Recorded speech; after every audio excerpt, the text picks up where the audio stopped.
saludo especial a las víctimas del conflicto armado y a los familiares que nos acompañan el día de hoy.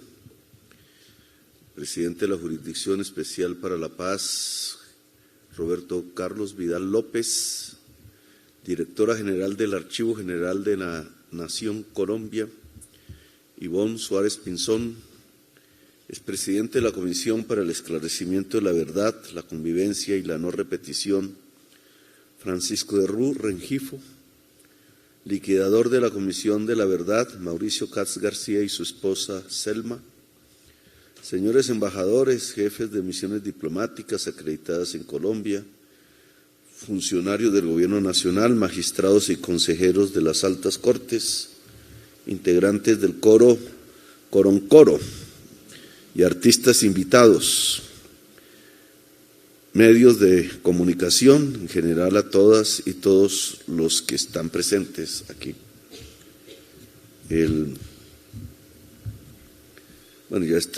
Habíamos tenido una sesión de entrega del informe hace ya varios meses.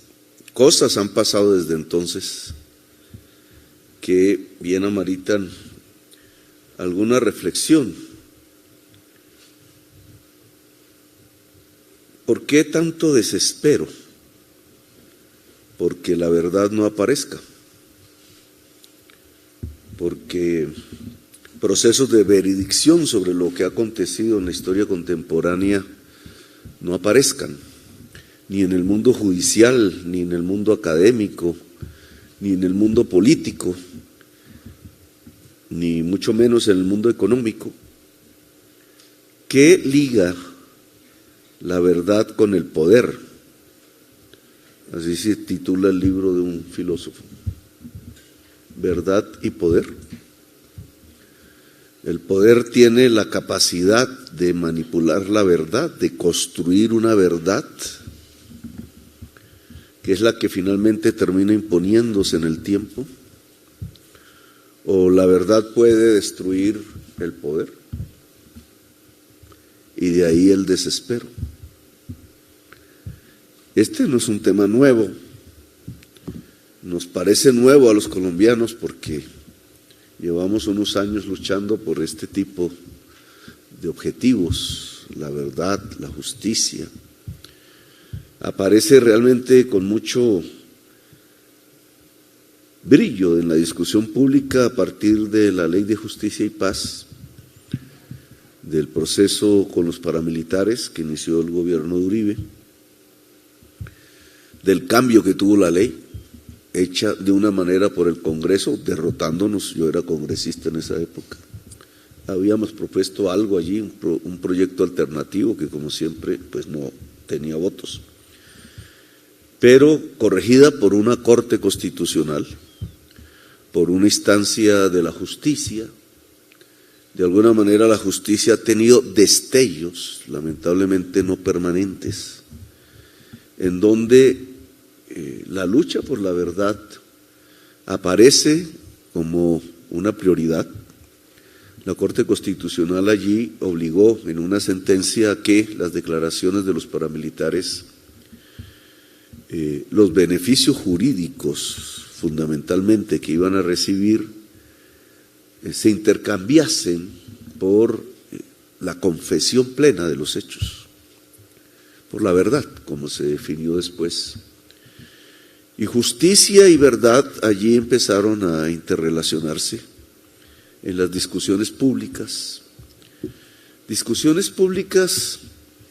que a veces no son seguidas por toda la sociedad colombiana. Es más, no son seguidas por la mayoría de la sociedad colombiana. Aquí se vive una tensión casi en toda América Latina, quizás en el mundo, en donde la sociedad reclama soluciones inmediatas a problemas inmediatos, y las fuerzas en cierta forma progresistas que tratan de avanzar, lo que plantean son soluciones de largo plazo, y se produce la ruptura entre el largo y el corto plazo.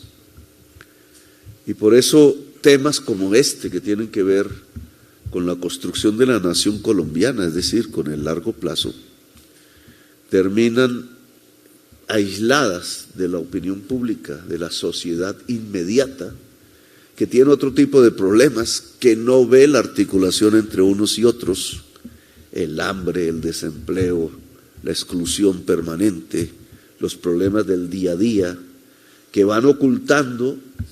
Esa es la paradoja, en eso ayudan ciertos procesos de poder a que la misma sociedad no luche por la verdad, abandone y deje aislados a quienes se esfuerzan en este proceso. Ese tema que hoy vemos estaba antes en la antigüedad. No quiero un devaneo intelectual, pero quiero mencionarlo porque hace parte de la esencia misma de los conceptos democráticos, de la lucha de la humanidad. No es en la modernidad donde encontramos estas luchas, en todas las fases de la historia humana. Precisamente hay un libro de un filósofo, el mismo, de Verdad y Poder, que habla del coraje de la verdad. Son unas conferencias que alguien grabó en casetes y después reprodujo alguna editorial y nos quedó el libro, El coraje de la verdad. Ese era un término que se conocía bien en una sociedad, la griega, y que le había puesto un nombre, parresía. Era Sócrates más o menos quien podía concentrar, pero no era el único, esta idea de la parresía. La parresía era una práctica de algún hombre. En Grecia las mujeres eran esclavizadas, que se oponía al tirano y se oponía con la verdad. Es decir, el concepto muy interesante es que la verdad iba contra el tirano, es decir, contra el poder, y que solo podían pasar dos cosas. Esa es la conclusión del libro, o que el parresía, el que ejercía la parresía, se podrá decir parresida, quién sabe, tenía que irse o moría. Y eso implicaba el coraje, porque esa era una opción para el que lucha por la verdad: irse, el ostracismo llamaban ellos, o morirse, o transformar al tirano, es decir, transformar el poder. Y esa visión clásica, ya analizada por el filósofo francés de Sócrates y de la parresía griega, hoy podríamos leerla, pero en nuestra historia, muy lejos ya, 2000 años quizás más, y en otro sitio y en otro tipo de cultura, porque la nuestra no es propiamente la occidental, aunque hace parte de nosotros. Volvemos a repetir la historia. Quizás se repite en todas las sociedades y en todos los tiempos. La lucha entre la verdad y el poder, entre el tener el coraje de decir la verdad y el esfuerzo del tirano para que no aparezca. Y creo que es lo que estamos viviendo en estos días. El desespero a la verdad en Colombia, que usa el poder militar, usa el poder económico, usa el poder político, ya lo han visto, usan el poder de la justicia incluso, que logran cooptar para el silencio. Y sobre este último punto me gustaría reflexionar algo, porque ahora se me critica el que sea jefe de Estado, entonces no puedo hablar de la justicia, pero yo creo que hay que hablar de la justicia, porque tiene que ver con la verdad. Verdad y justicia, como sabemos, ya en las consignas está ligada. ¿Por qué no ha aparecido la verdad judicial en Colombia? Porque solo algunos escritores, algún que otro periodista, algún representante parlamentario en algún debate hechos aislados que han mostrado los hechos dantescos de la historia contemporánea de Colombia. Porque eso no ha sido una verdad judicial. Porque hasta que no hay un proceso de paz, hasta que no hay unos acuerdos con quienes combaten, hasta que aparece del lado del Estado unos compromisos que trata de evadir, es decir, no cumplir el acuerdo. Porque hasta esos momentos es que empiezan a aparecer unas gotas de verdad judicial. La lucha entre la verdad y el poder tiene que ver con la justicia. Porque la otra cara de la verdad es la impunidad, que es una palabra que poco se usa, pero que sabemos que existe. No hay verdad judicial porque hay impunidad. Y muchas veces en los textos periodísticos sobre el relato periodístico sobre la impunidad, apareciera como si fuera una incompetencia del Estado, una ineficacia, una ineficiencia de jueces.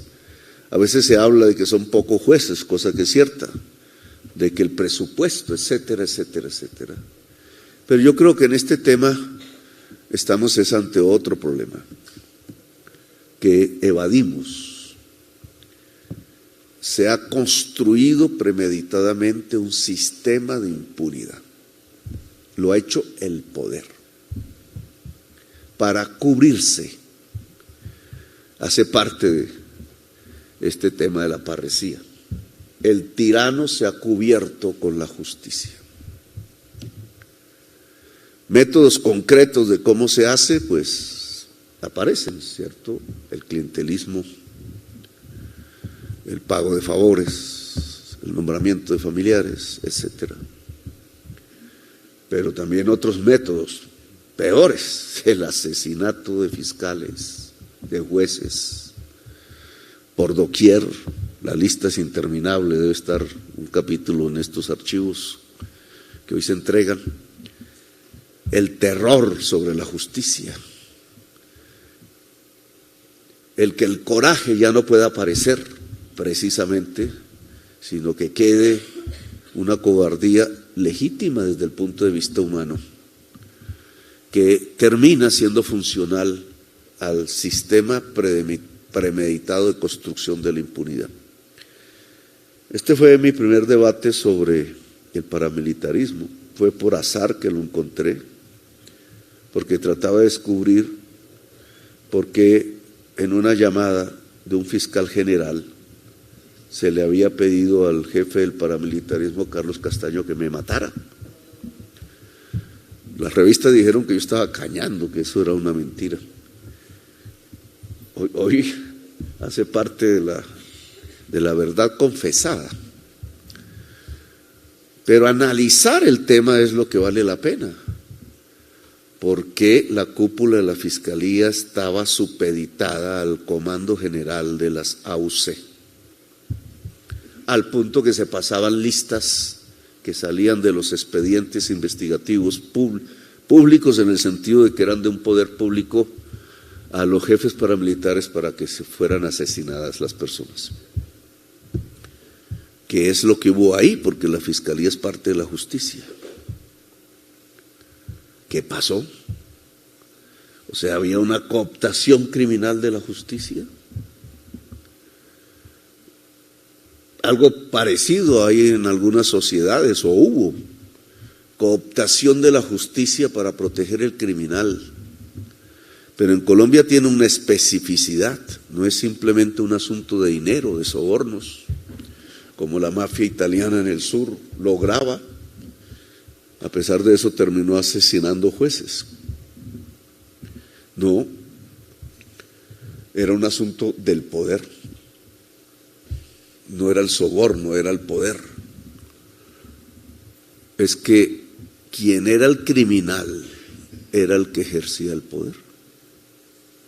No era alguien en la base de la sociedad, en las oscuridades, en el underground que llaman. No eran las alcantarillas, no, eran los palacios. eran los espacios del poder. Es que lo que se quiere ocultar es que desde el Estado se ordenó el genocidio del pueblo colombiano. Que eso ya había ocurrido antes,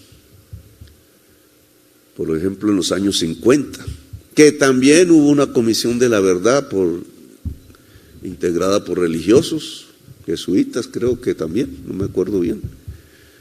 Ahí estuvo el sacerdote, no, ahí estuvo Orlando Falsborda ayudándolos en la construcción de la primera sociología colombiana, escudriñando por qué nos matábamos unos y a otros. Quedan 2 libros, no sé si los archivos con que se hicieron esos libros están guardados, no sé, esa es una pregunta que me gustaría que me contestara alguien algún día. Pero los libros están, los 2 tomos. Es un esfuerzo de verdad, y si leemos los 2 tomos, yo lo hice de adolescente, pues nos sentimos como si estuviéramos en la Colombia de hoy, como si no hubiera pasado nada. Los mismos hechos, las mismas barbaries, las mismas masacres. Indudablemente han cambiado cosas como los motivos, los porqués, pero allí encontramos un hecho que es fundamental en el desarrollo de esa violencia, que es que desde el Estado se ordenaba el asesinato, igual que hoy. Y eso es lo que se ha querido ocultar, que nos han gobernado criminales. Ya me imagino las consecuencias de esta palabra. Hay un ejercicio, una técnica en el relato periodístico que es fiscalizar el tono. Entonces, si el presidente dice nos han gobernado criminales, el debate no es si sobre qué criminales nos han gobernado, sino por qué el presidente dijo que nos han gobernado criminales. Es una técnica mediática, se llama fiscalización del tono, que evade la discusión, que coloca como centro de la discusión el que lo denuncia, que es exactamente lo que pasaba en los tiempos griegos con el de la parresía.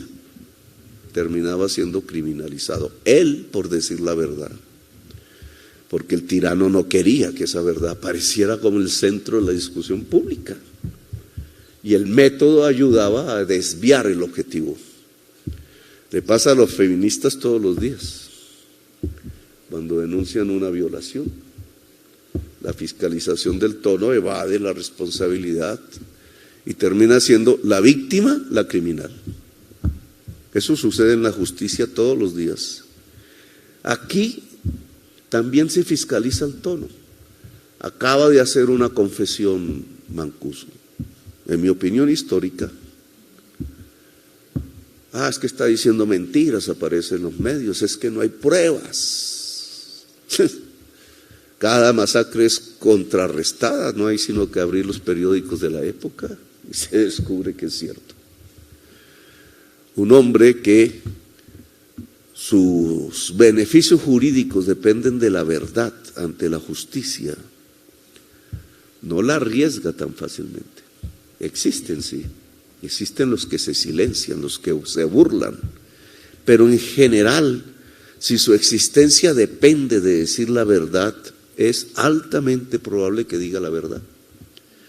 Eso que confesó Mancuso debería haber provocado que millones de personas estuvieran en las calles. Y no, ni una. Confesó que secciones del Estado ordenaban el asesinato, protegían a los criminales, que indudablemente existía un sistema de protección judicial al gran crimen, porque viene del gran poder. Nombró las personas, le puso nombres propios, pero millones de personas no salieron a la calle. Millones de personas no sintieron sensibilidad ante el hecho de que han sido gobernados por grandes criminales. Y no me refiero a todos los presidentes, porque sabemos que no es así. Ni me refiero siquiera a presidentes, es que ha habido ministros, es que ha habido magistrados, es que ha habido militares y generales y coroneles, es que ha habido grandes empresarios, etcétera, etcétera, etcétera, que han construido el genocidio desde el poder y que lo han ocultado, y que para ocultarlo han construido esto que yo llamo el sistema predeterminado de impunidad en Colombia. No salió la gente, ¿por qué? Porque la sociedad ha sido insensibilizada a la verdad. Porque no cree nadie, porque esa ha sido otra forma técnica del relato mediático para que la sociedad pueda seguir siendo gobernada por el crimen. Porque el crimen además tiene un propósito, no es que hayan querido matar al pueblo por matarlo, sino para aterrorizarlo de tal manera que deje robar el Estado. La otra cara del genocidio es el negocio. Es para eso que se ha hecho. Es para que los derechos de la gente, los servicios públicos, etcétera, de los que habla la Constitución, sean para hacer negocios y punto, y hayan acumulado unas fortunas que nos han conducido a ser uno de los países más desiguales del mundo. Una sociedad puede convertirse en una tamaña desigualdad que nos asimila a Sudáfrica, sí, pero a partir del terror. En Sudáfrica usaban el apartheid, la muerte contra los negros y las negras. Aquí también, contra el pueblo, contra los humildes, incluso también tiene rasgos raciales, étnicos más que raciales. También. Ahora, ¿qué hacer? Porque la Comisión de la Verdad ha terminado su informe, seguro que incompleto, seguro que hay más y más historia. Puede suceder lo mismo que con los famosos libros de la violencia en Colombia del cura Guzmán y de Fals Borda, y algún adolescente por allá dentro de 50 años lo lea sin que pase nada en la realidad del poder en Colombia. ¿O será que esta vez, como pasaba en el libro del filósofo, la verdad puede destruir el poder? ¿Será posible que la verdad pueda ayudarnos a construir ese mundo de la reconciliación, el perdón y la democracia del que hablamos? Mencioné la palabra perdón, se me volvió un tremendo problema, porque pensaron que estábamos entregados al narcotráfico. Entregados al narcotráfico está el poder en Colombia hace décadas. Es parte del negocio que está al otro lado del genocidio. Pues apostémosle, va a depender de la sociedad colombiana, porque entre la lucha que se establece entre el parresía y el tirano, al final hay un veredicto: o es el tirano o es el parresía. Y ese veredicto hoy está en manos de la sociedad colombiana, con sus problemas inmediatos y todo. Va a decidirlo. La sociedad guatemalteca quiere elegir a la hija del dictador Ríos Montt. Ahora lo hemos visto, como si tuviera que devolverse la historia para repetir el genocidio. Ahí me meto en política de otro país, pero estamos viendo qué pasa con la Constitución chilena. Los pueblos se devuelven, la historia no se repite exactamente, se vuelve, ya lo decía alguien, de tragedia en comedia, pero se puede volver comedia. La sociedad colombiana también puede retroceder, algo de miedo ante el cambio, lo que provoca esta verdad, lo que hace que millones de personas no salgan después de escuchar la confesión de Mancuso. Claro que puede ocurrir, pero hay que hacer el intento. Y el intento hoy se llama, en mi opinión, acabar con la impunidad. Se ha hecho una propuesta desde hace años. No la hice yo, la han hecho las fuerzas mismas de la sociedad que tratan de establecer la paz, una reconciliación, un camino pacífico un camino pacífico, que es la justicia transicional, es reducir penas a cambio de verdad, que es lo que se llama así, que es dialogar, que es hablar, que es, ya más en palabras mías, un pacto social. Ese es un ofrecimiento generoso para un camino que permita cambiar de fase, cambiar la palabra mágica, no mantener la fase en la que estamos, porque entonces es la burla. Ahí hay una diferencia, es cambiar de fase, dejar esto que hemos vivido en la historia sin olvidar, pero poder establecer las bases de una sociedad y un poder político democrático, una era de paz, le llamaba yo. ¿Por qué no? A través del pacto, incluso con los criminales. Ese es un camino el que están ustedes y nosotros explorando desde hace años. Pero hay otra realidad, y es que ante esa propuesta se responde con la burla. El general que sale en manifestación insultando a la JEP, de la cual depende su libertad. El empresario que cree que puede, teniendo medios de comunicación, ocultar la verdad, habiendo estado inmiscuido en el genocidio en Colombia. El político que lo puede hacer a través del Congreso o del gobierno, influenciando en la justicia, atemorizándola, chuzándola, persiguiéndola, asustándola, para que no opere.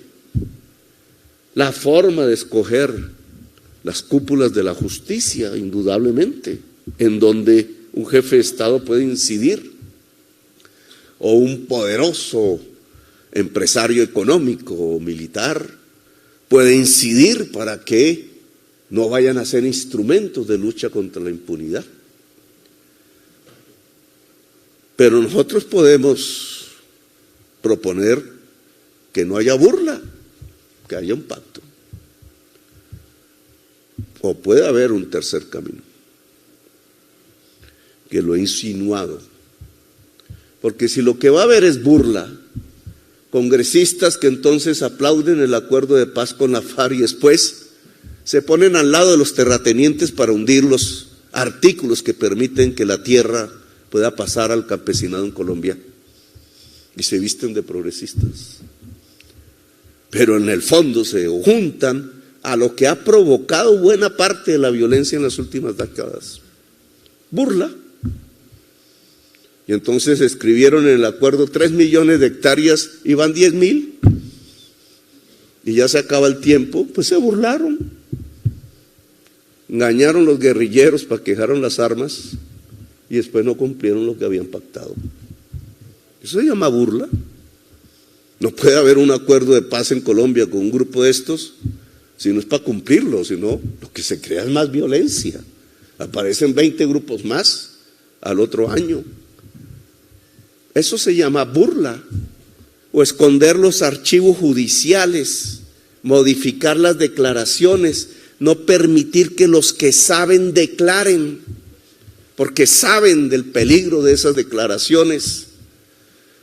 Proteger a los criminales sin capturarlos, escondiendo los procesos judiciales. A mí me tocó rehacerlos en mi trabajo de parlamentario. Yo me acuerdo de ese trabajo. No era sino juntar, me había dicho el padre Giraldo: júntelos y encuentren la verdad. Luego, el haberlos separado era la forma de crear la impunidad, y era premeditado. Separarlos, descuartizarlos, para que no hubiera más de un testigo. Y si solo había uno, después se asesinaba el testigo y no había condena al criminal. Solo había que juntarlos, sistematizar los hechos del genocidio, porque un genocidio es sistemático, no es individual, etcétera. Eso es la burla. Es la burla. esperar que pase la comisión, que esos libros queden en el archivo, efectivamente, archivados, que la verdad quede encarcelada, que la verdad quede olvidada, como si no hubiera pasado nada, que no se transforme en acción política que transforma el poder. A eso están a la espera, eso se llama la burla. Lo que sigue después es lo mismo que siguió después de la violencia de los años 50, otra violencia, peor. Podemos seguir así. Conmemoré 72 años del Comando General de las Fuerzas Militares, que se creó hace 72 años. Hice la cuenta, ¿qué año era hace 72? 1952. ¿Y en qué estábamos en 1952? En un tierrero. O sea que esa instancia, esa institución ha existido sin un año de paz. Yo no tengo 72 años. Es decir, que toda la existencia no ha tenido un año de paz. Y así podríamos contar 72 años hacia adelante, ya cuando ninguno de nosotros estemos. ¿Y qué tal otro presidente o presidenta diciendo, llevamos 144 años del Comando General de las Fuerzas Militares y no ha habido un año de paz? Una nación así no sirve, no se puede construir, se autodestruye. Eso no es un proyecto nacional, es un proyecto de suicidio colectivo en el país de la belleza, paradójicamente, donde se derrama la sangre de manera permanente. No puede ser. Luego, si lo que está en ejercicio actualmente, sin la voluntad del presidente de la República, es la burla a la verdad, y si ya no, esta propuesta de reconciliación, de justicia transicional, etcétera, de diálogos, no va, porque se han burlado de ella. Entonces, ¿qué hacemos? Y yo sí creo que entonces la justicia tiene que ser. La justicia tiene que ser. Y esa justicia ya quizás no sea la nacional porque no pudo o no quiso, porque el coraje no apareció en el momento histórico necesario, que yo quiero que aparezca. Yo quiero que cada instancia de la justicia en Colombia, de las que más tienen que ver con este asunto y las que menos, logren el coraje, tienen el apoyo del presidente de la República y estoy convencido del pueblo de Colombia, para que no haya más impunidad, para que cese la impunidad, la gran impunidad. Pero si no, el jefe del Estado va a usar los mecanismos de la Corte Penal Internacional, porque hay que cerrar esta fase. Esta fase tiene una propuesta de reconciliación, pero ha tenido burlas. Y la historia de Colombia no es para burlarse. Los millones de desplazados, de desaparecidos, de muertos, de exiliados, que la cifra es por billones. 1 millón de muertos, dependiendo desde qué fecha se cuente. No es para burlarse. No nos perdonarían las generaciones futuras. Esto no es de lo inmediato. Quizás en lo inmediato pues no haya ni oposición a que uno deje que el sistema de impunidad continúe. Pero esto sí es del largo plazo, esto es de la construcción de la nación, esto es de si tenemos un futuro o no, de si vamos a ser una nación entre los pueblos de la tierra o no, si decidimos suicidarnos en el país de la belleza. Y como es de largo plazo, seremos recordados por lo que hagamos ahora. Y ahora no podemos permitir la burla ante una propuesta de reconciliación.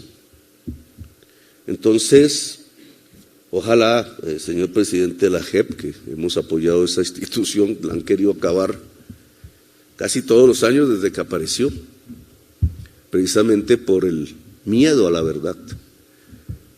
Pero sí me gustaría que usted fuera nuestro vocero con el debido respeto de la independencia de poderes, para este mensaje al corazón de la justicia. El tiempo de la burla terminó, no es culpa de la justicia, sabemos qué ha pasado, cuántas persecuciones ha tenido, pero sí es el cuento del poder real en Colombia. El tiempo de la burla terminó. O es la verdad y la reconciliación y la justicia y pasamos a una nación donde podamos vivir todas y todos, o nos tocó acudir al último de los caminos, que es la justicia penal internacional, para juzgar un crimen contra la humanidad, de los peores cometidos en la historia contemporánea de la humanidad y que ha tenido como cuna y desarrollo nuestro propio país. Y por tanto tiene que haber justicia. Y sobre esa justicia se podrá construir una nación, quizá ya no con nosotros como protagonistas, los tiempos pasan, pero sí esta juventud que canta aquí, la niñez que existe en este momento, tiene todo el derecho de poder construir una nación que valga la pena y vivir en ella y gozarse el país de la belleza. Tienen todo el derecho y nosotros tenemos que hacer el esfuerzo de propiciarlo. Gracias por haberme escuchado, Padre, muy amable por su esfuerzo, a todos.